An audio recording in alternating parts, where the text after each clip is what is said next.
neste lugar, Senhor. Obrigado, Senhor, porque Tu és tão poderoso, Senhor. Obrigado por tudo que fizeste na cruz por nós, Senhor. Senhor Jesus, eu oro, Senhor, em Teu nome, Senhor, para que a palavra, Senhor, que venha estar essa noite, Senhor, entre no coração de cada um que está neste lugar, Senhor, e cada um possa compreender, Senhor, a profundidade dessa palavra, Senhor, a profundidade dessa comunhão contigo, Senhor. Eu te agradeço, Senhor, todos os dias da minha vida, Senhor, por tudo que tens feito, Senhor. Como Tu és bom, Senhor, como Tua glória, Senhor, é perfeita, Senhor.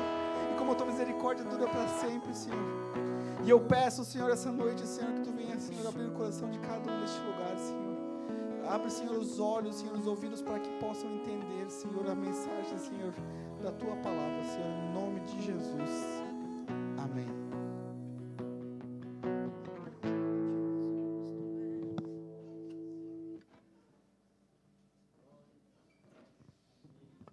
Boa noite, galera. Eu vou pedir para vocês do fundão aí, vem para cá. A galera faltou, vamos trazer, vamos ficar mais perto aqui. Vamos preencher os lugares aqui mais perto aqui. Vamos lá, vamos levantar. Vai, Maria, vem. Vem, Yuri. Vem, Vini.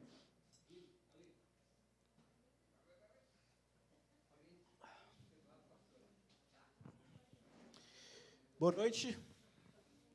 Pessoal, hoje eu quero falar uma palavra. E o tema da minha palavra hoje é: quem é Jesus? Tá? A minha pergunta não é quem é Jesus para você. A minha pergunta é: quem é Jesus? Tá? Eu vou fazer uma dinâmica um pouco diferente hoje. Eu tenho bastante coisa para falar, bastante versículo para falar, e eu vou lendo aqui, e o pessoal da mídia vai me acompanhando. Eu já passei por eles ali. Vamos ser rápido hoje. Qual que foi o propósito da criação do homem? A gente vai ler lá em Gênesis 1, 26. Começar lá por lá. Está preparado, mídia? Então, vamos lá. Enquanto eu vou lendo aqui, vai aparecendo no telão ali. E disse Deus: façamos o homem a nossa imagem, conforme a nossa semelhança, e domine sobre os peixes do mar, e sobre as aves dos céus, e sobre o gado, e sobre toda a terra, e sobre todo réptil que se move sobre a terra. Então, o que foi o começo? O começo nós temos o quê? Uma reunião do Deus Pai, o Deus Filho e o Deus Espírito Santo, e eles decidem criar um ser, e esse ser seria a imagem conforme a semelhança dele. Só que temos um porém. Porém, que na hora da criação, Deus não criou o homem conforme a semelhança, somente conforme a imagem. Vamos ler o que a palavra diz. Gênesis 1, 27. E criou Deus o homem à sua imagem. A imagem de Deus o criou, macho e fêmea. Fica com essa dúvida na cabeça. Semelhança. Tá? Vamos continuar aqui. E Deus, em toda a sua criação, Ele simplesmente apenas ordenou. Ele ordenou que haja luz, e a luz surgiu. E haja os animais, e os animais surgiram. E haja as plantas, e as plantas surgiram. Só que na criação do homem foi diferente. Na criação do homem, Deus foi específico. Ele contou o que Ele fez. Gênesis 2, 7. E formou o Senhor o homem do pó da terra, e soprou em seus narizes o fôlego da vida. E o homem foi feito alma vivente. Então, aqui nós temos uma descrição como que Deus criou o homem. Ele especificou bem certinho como Ele criou. E, além disso, Deus continuou sendo específico com o homem. Ele especificou onde que Ele colocou o homem. Nós vamos ler já em Gênesis 2, 8. E Deus, e plantou o Senhor Deus um jardim, chamado Éden, na banda do Oriente, e pôs ali o homem que tinha formado. Então, beleza, Deus criou um homem, colocou o fôlego de vida nele e botou nesse jardim. E ainda, Deus mostrou para nós o carinho que Ele teve com nós, o homem. A gente vai ler em Gênesis 2, de 9 a 10. E o Senhor Deus fez brotar da terra toda árvore agradável à vista e boa para a comida, e a árvore da vida no meio do jardim, e a árvore da ciência do bem e do mal. E saía um rio do Éden para regar o jardim, e dali se dividia e se tornava em 4 braços. Então, Deus criou tudo perfeito, criou coisas boas para comer, e tinha tudo ali. E Deus deu um serviço para o homem. Um serviço Deus deu. Gênesis 2,15. E tomou o Senhor, Deus, o homem, e o pôs no jardim do Éden para lavar e guardar. Então, Deus colocou o homem para lavar e guardar a terra. Muitos confundem, né, o serviço que Deus deu para o homem com o propósito que Deus deu para o homem. Vamos continuando. Tá? Então, seguindo a história, então o homem estava lá, estava no jardim, estava trabalhando. Após isso, a gente vê o quê? A gente vê a serpente enganando a Eva, certo? Então, vamos lá, vamos ler essa história. Gênesis 3, 6 e 7.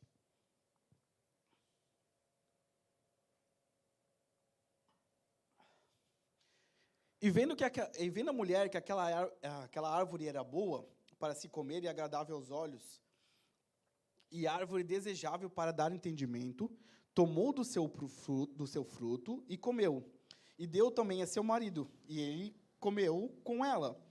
Então foram abertos os olhos de ambos, e conheceram que estavam nus, e coseram folhas de figueira, e fizeram para si aventais. Beleza, então nós temos o quê? Deus criou o homem, estou sendo rápido, né? Estão me acompanhando aqui? Deus criou o homem, colocou ele no jardim, o homem estava lá, a serpente veio e convenceu a mulher a comer do fruto proibido. Tá? O nosso foco não é sobre a história, o nosso foco é a gente tem que entender o tema, certo? Agora a gente chega ao seguinte, Deus, ele conversava com o homem na viração do dia. Né? Então, o que Deus fez? Gênesis 3, lá no 8 a 9, a gente vê aqui. E ouviram a voz do Senhor Deus que passava pelo jardim pela viração do dia. E escondeu-se Adão e sua mulher da presença do Senhor, entre as árvores do jardim, e chamou o Senhor Deus a Adão e disse-lhe, onde estás? A pergunta que Deus faz é, onde estás? Agora, minha pergunta é assim, Deus é onisciente? É onipresente? Deus não tinha criado o homem? Não tinha criado todas as coisas? Tu acha que Deus não sabia naquele momento? Não sabia que o homem já tinha pecado? Mas por que Deus pergunta para o homem, onde estás? Né? A pergunta ela não está se referindo sobre Adão estar se escondendo de Deus, mas ela está falando sobre o fato do pecado, porque agora o pecado habitava no homem, e por causa que o pecado habitava no homem, o homem não podia mais ter comunhão com Deus. Então, Deus agora estava inacessível ao homem. O homem não tinha mais acesso a Deus. Então, Deus olhou e perguntou, onde você está? Eu não tenho mais acesso, você não tem mais acesso a mim. O que vocês acharam disso?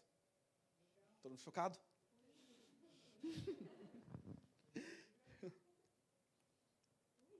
Oi.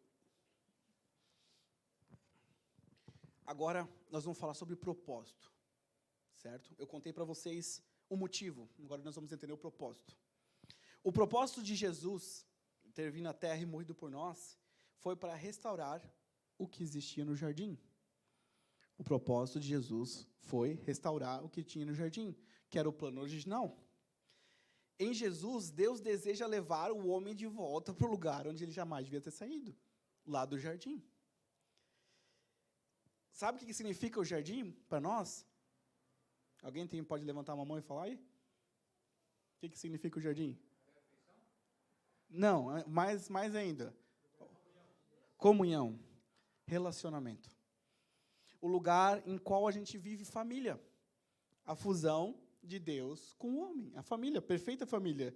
Né? E sabe o que é interessante a gente ver aqui?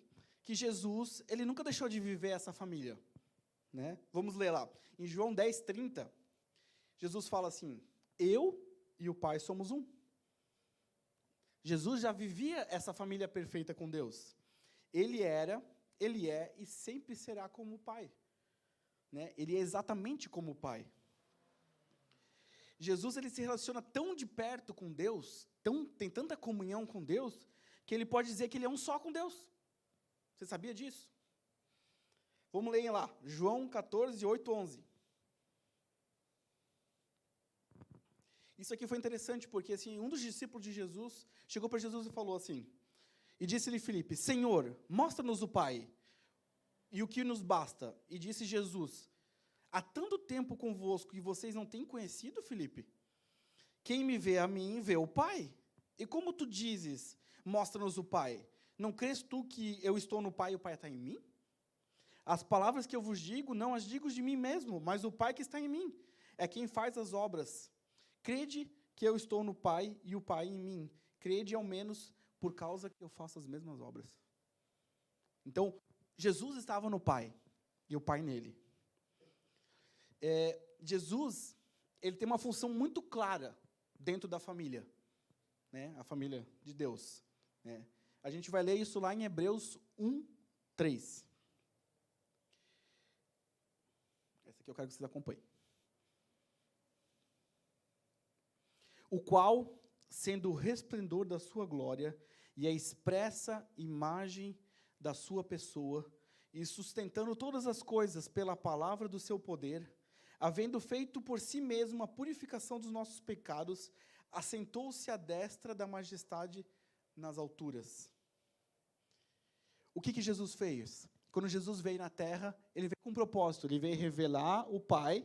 Como que ele veio revelar o Pai? Revelando-se a si mesmo. Porque quem vê Jesus vê o Pai.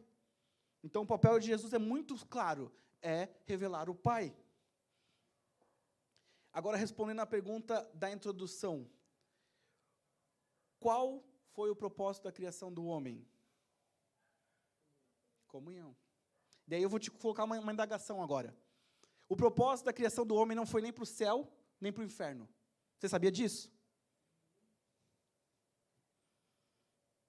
O objetivo é que a partir da reconciliação com Jesus, a gente volte a ter o relacionamento original com Deus do jardim. Não é um estado, né? É um lugar espiritual, onde a gente tem comunhão íntima, relacionamento direto com Jesus. Eu vou falar uma coisa para você, não subestime isso. É muito importante, a gente tem que entender que o nosso propósito de criação é para relacionamento. Nós não fomos criados para o céu, nem para o inferno. Eu sei que vocês estão meio assim, né? Não pensa que eu estou menosprezando o céu, tá? Não estou dizendo isso. Eu vou perguntar uma coisa para vocês. O que vocês acham legal no céu? Ruas de ouro, o mar de cristal, aquele design sensacional que o Apocalipse fala da Nova Jerusalém, a música, a gente poder ultrapassar as paredes, falar com Moisés, com Paulo.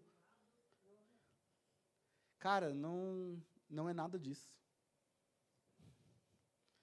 Sabe por que a gente quer ir para o céu? Porque Ele é o centro do céu. Ele é o porquê do céu. Ele é o motivo. Para quem está estudando na quinta-feira, Ele é o Logos. Quem que lembra do Logos? A razão. O céu só é o céu por causa de Deus. Eu faço uma pergunta bem audaciosa aqui. Você iria para o céu se Deus não estivesse lá?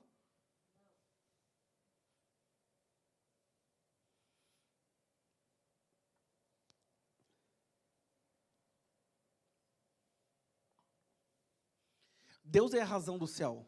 Sem Deus lá em cima, não faz sentido nenhum. Tem uma frase famosa, né? O céu não é importante, o importante é quem está sentado no trono. Quem está sentado no trono é que importa. E eu vou falar uma coisa para vocês. Nós iremos morar no Pai. Não é com o Pai, nós vamos morar no Pai. João 14:23.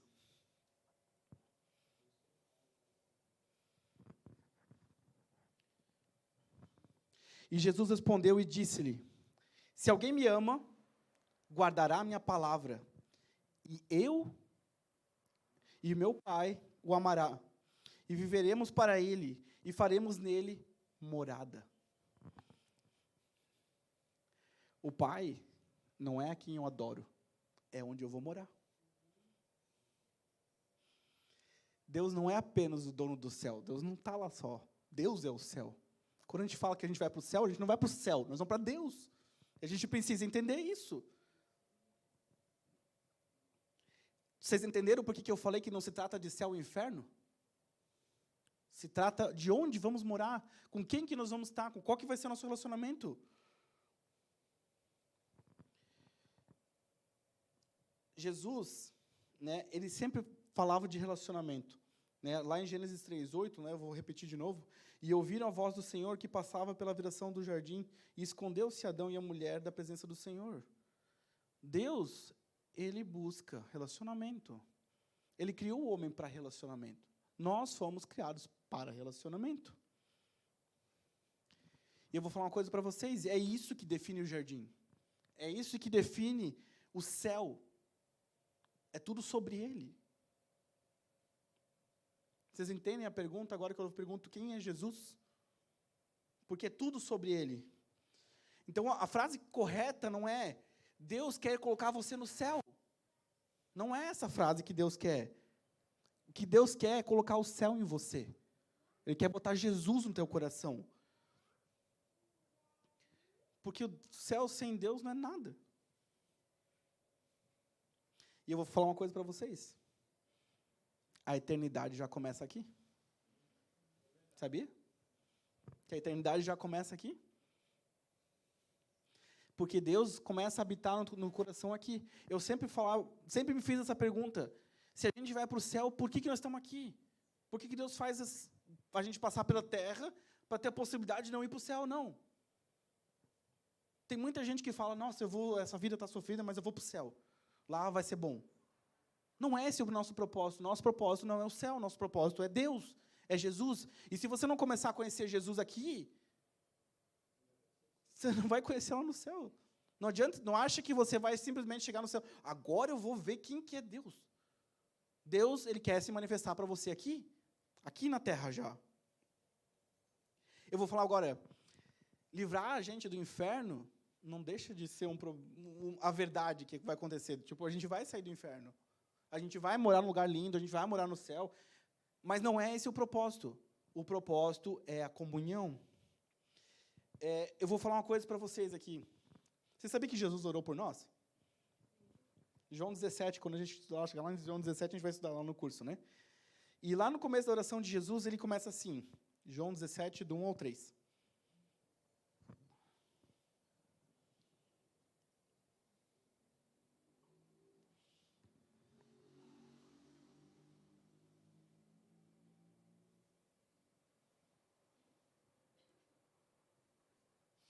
E Jesus falou essas coisas, e levantando os olhos ao céu, disse, Pai, é chegado a minha hora.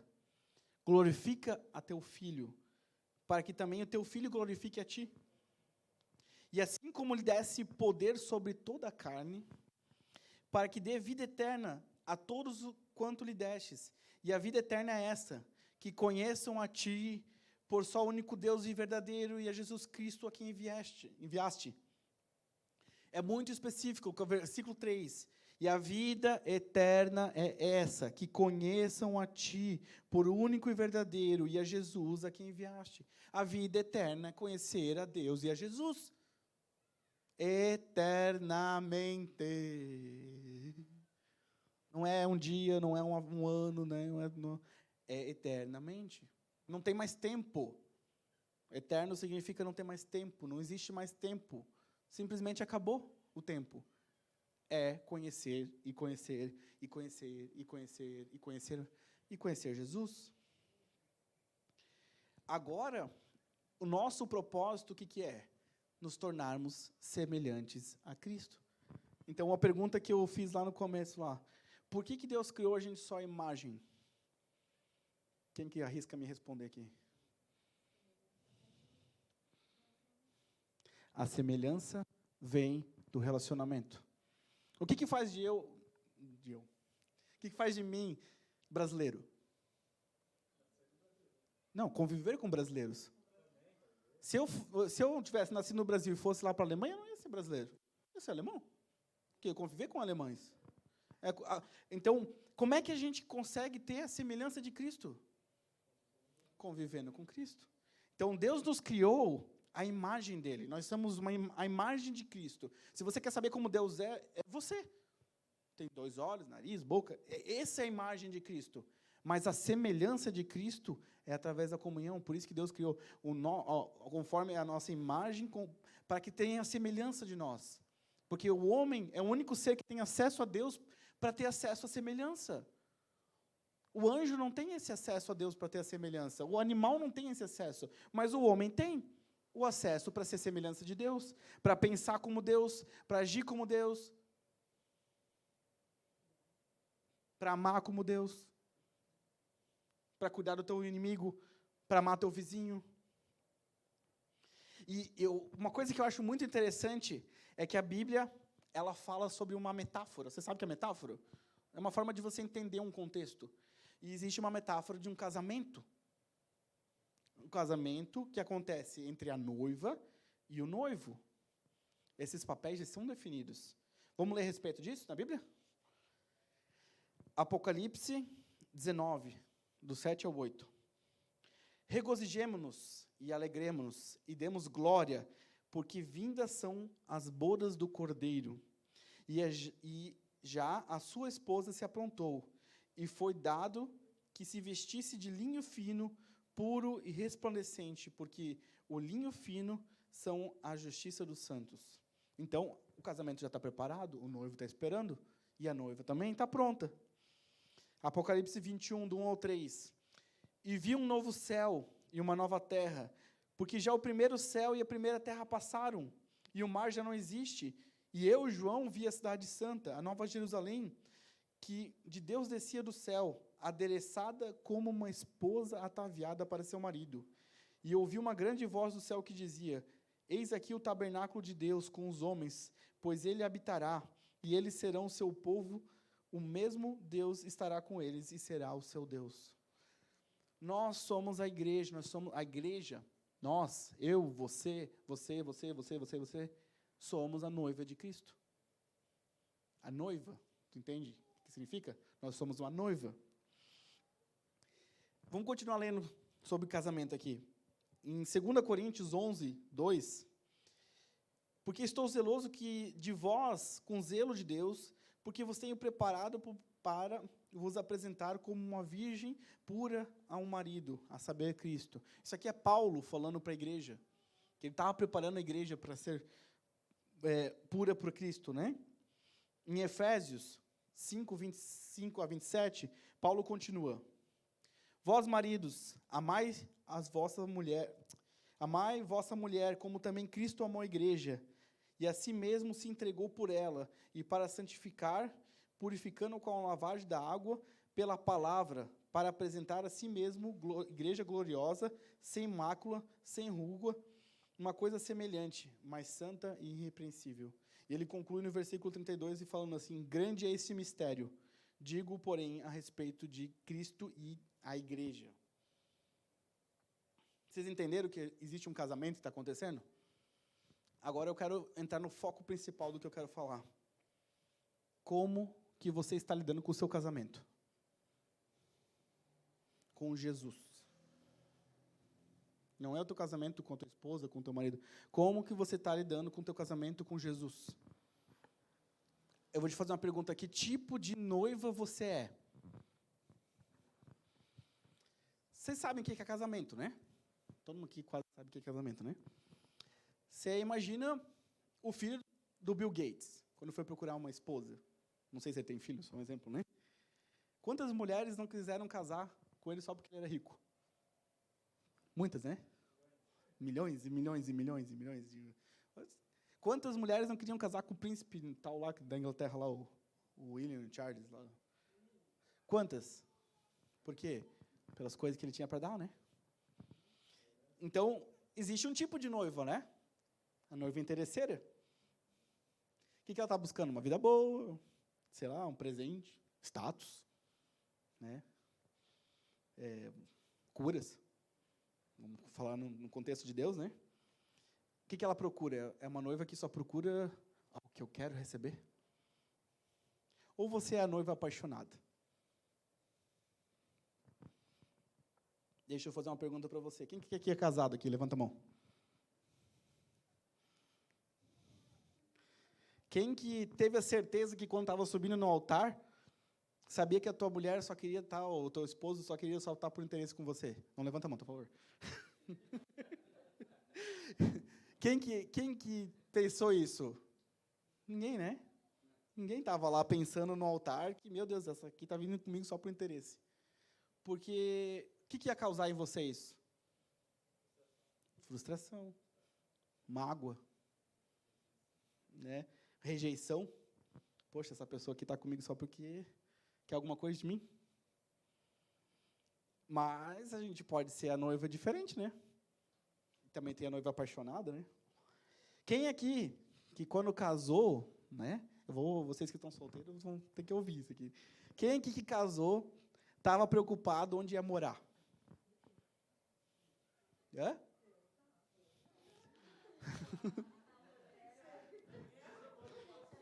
Quem aqui estava preocupado em qual carro que ia ter? Quem que aqui estava preocupado qual que ia ser a cor do filho? E por que que a gente se preocupa qual que vai ser a rua de ouro? Como é que nós vamos ficar no céu? Por que que a gente se preocupa com essas coisas? Por que que a gente está aqui preocupado? Ai, o que eu vou viver lá? Como é que eu vou estar? Vou chegar no céu, vou dar dedo na cara da Eva, no Adão? Você está preocupado com o quê? Com as coisas? Ou com o noivo? Quem que se lembra? Quem que aqui já se apaixonou alguma vez na vida? Como é que é a sensação de estar apaixonado? Como é que é a sensação de estar apaixonado?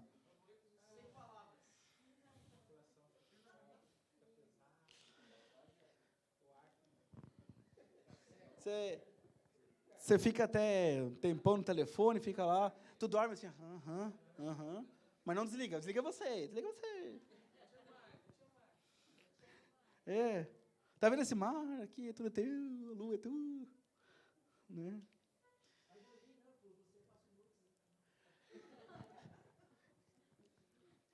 Quando a gente se prepara para ir pro casamento, sabe?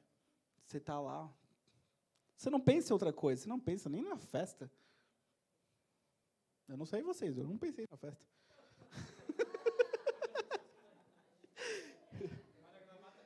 Na gravata?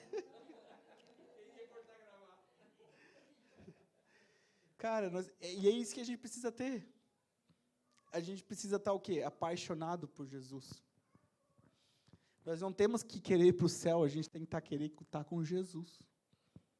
A gente precisa saber o que ele gosta, como é que ele acorda de manhã,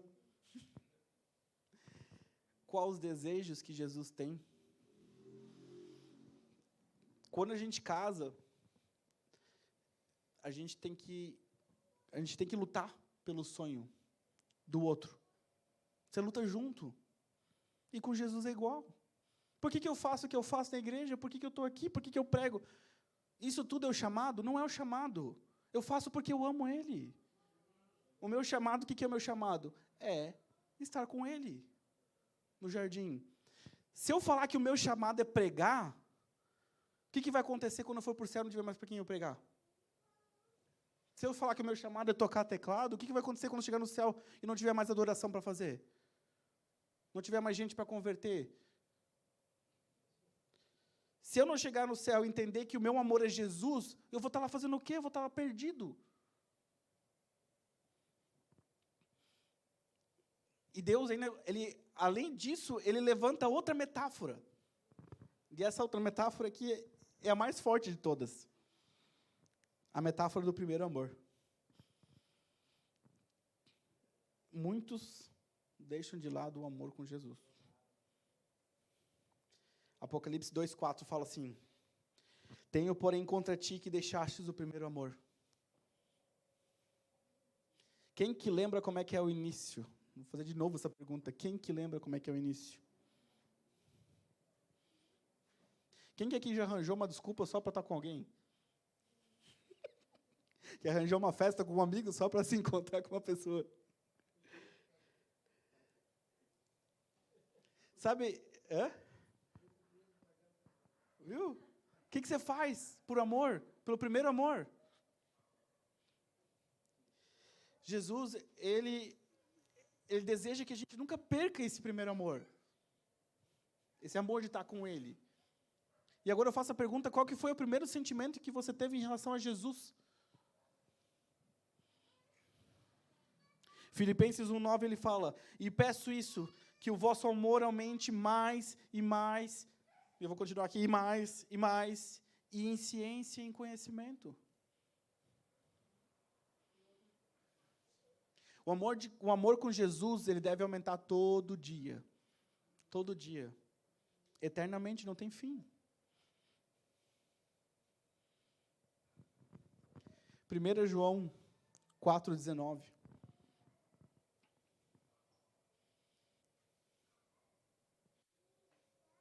Nós o amamos porque Ele nos amou primeiro. Vou falar para você, esse é o nosso chamado, esse é o nosso propósito de vida. E uma coisa mais importante de tudo, essa é a nossa satisfação. Jesus. Essa é a nossa satisfação. E eu quero concluir falando uma coisa para vocês. O tema da ministração é quem é Jesus? Daí vocês vão falar, mas, pô, Marta, tu não pregou nada sobre isso. Porque não é para pregar sobre isso. Isso é para ter uma dúvida no teu coração todo dia. Quem é Jesus? Quem é Jesus? Quem é Jesus? Quem é Jesus? Sabe? O pastor Nilson veio aqui, ele fez uma ministração com os líderes ali, e ele fez essa pergunta, quem é Jesus? E essa dúvida começou a me bater na minha cabeça todo dia, porque eu não quero dar uma resposta simples e falar assim, tu é meu salvador, tu é filho de Deus, por mais que são todas as informações verdades, mas eu quero ser mais profundo, porque eu quero conhecer Ele mais. Eu quero conhecer Ele mais. Eu quero saber quem Ele é. E sabe como é que a gente conhece Jesus? Quem pode me responder aqui? Na palavra. A gente pode encontrar Jesus na palavra. Só que Jesus é vivo. Vocês sabiam disso? Quem acredita que Jesus ressuscitou aqui? Quem acredita que Jesus é vivo? Se Jesus ressuscitou e Ele é vivo, então Ele tem sentimentos e a gente pode conversar com Ele. Porque, se lembra quando eu falei que Jesus perguntou, Deus perguntou, onde está o homem? Porque tinha fechado o caminho, agora o caminho abriu de novo, agora você tem esse acesso a perguntar de novo, quem tu és, Jesus? E a forma mais fácil de você encontrar Jesus é em adoração, em oração. E daí eu pergunto para vocês aqui, quem tem... Não quero que ninguém levante a mão, só faça no seu coração. Quem tem aqui um tempo com Deus? Pelo menos uma vez por dia, uma vez por semana, uma vez por mês. Quem aqui já teve uma experiência com Deus profunda? Quem aqui já chorou? Simplesmente chorou porque estava na presença de Deus? Sabe? Quem aqui? Quem aqui que entendeu que o nosso propósito é Jesus? E eu quis fazer uma palavra rápida. Eu tinha bastante tempo ainda, mas eu queria fazer rápida, porque eu acho que a melhor forma de a gente aplicar um ensinamento é a gente aplicando para a nossa vida. E quando eu estava orando, preparando essa palavra, o Espírito Santo me deu, no meu entendimento certinho, o que fazer, como fazer, a hora que fazer, o que falar. E ele me pediu uma coisa. E eu queria colocar vocês na prática aqui. Tá? Só que para fazer na prática, a gente precisa ter uma coisa aqui. Todos têm que ter aceitado a Cristo. Tem alguém aqui que não aceitou Jesus? Que deseja fazer isso? Não é obrigatório. Mas deseja conhecer Ele pessoalmente? Tem alguém aqui que tem essa... Porque se você não conhecer Jesus, não adianta eu falar que você vamos ter um momento de conhecer Jesus se você nem aceitou Ele, né? Então, o primeiro passo é isso.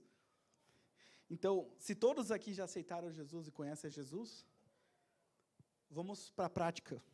Eu gostaria que todo mundo ficasse de pé. Quem pode? Né? Se o Meyer puder também levantar, por favor.